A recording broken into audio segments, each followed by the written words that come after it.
It's a warm August afternoon around 4 o'clock. You're outside, embracing the end of the summer season in a somewhat urban environment. Suddenly, the winds begin to pick up, and the sky towards the west turns a dark shade of green. Out of nowhere, rain pours and a swirling funnel cloud descends from the atmosphere. Within moments, there is visible destruction. Roofs collapsed, trees uprooted, and debris scattered across the ground.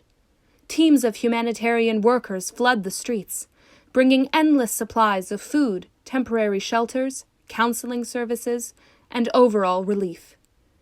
Now imagine you're no longer in the city. You're in a small, remote, and rural community. The damage remains extensive.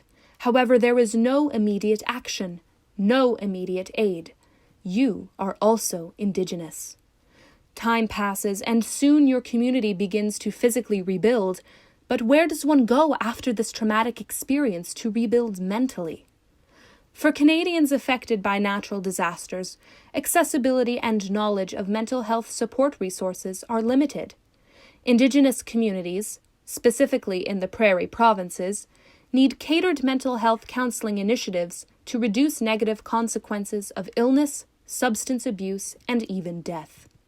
There are many American studies recognizing the importance of mental health support after severe and frequent tornadoes. However, there are gaps in Canadian literature. In my research project, I would ethnographically examine an Indigenous community to discover how to best accommodate Indigenous beliefs into mental health resources. To build trust with the community, I would ask questions like, what was it like before the tornado hit? What thoughts were running through your mind during the event? How has this tornado transformed you and your family? How has your mental health been since the tornado? What cultural or social thoughts are influencing your mental health and emotions? And how have Indigenous beliefs reinforced or shaped these feelings to reflect both positive or negative thoughts?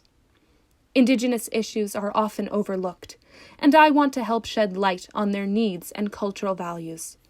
I would look at tornado locations, the demographics of survivors, mental health symptoms, and other medical factors through an Indigenous lens.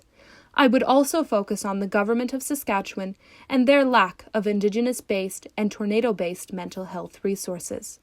I would reach out to Environment Canada and the Red Cross for research donations and funding to support my project. I want to raise awareness about the urgency of this issue to prevent the loss of life. So when another tornado inevitably hits, every single Canadian, regardless of age, gender, or race, receives the proper care they need to heal.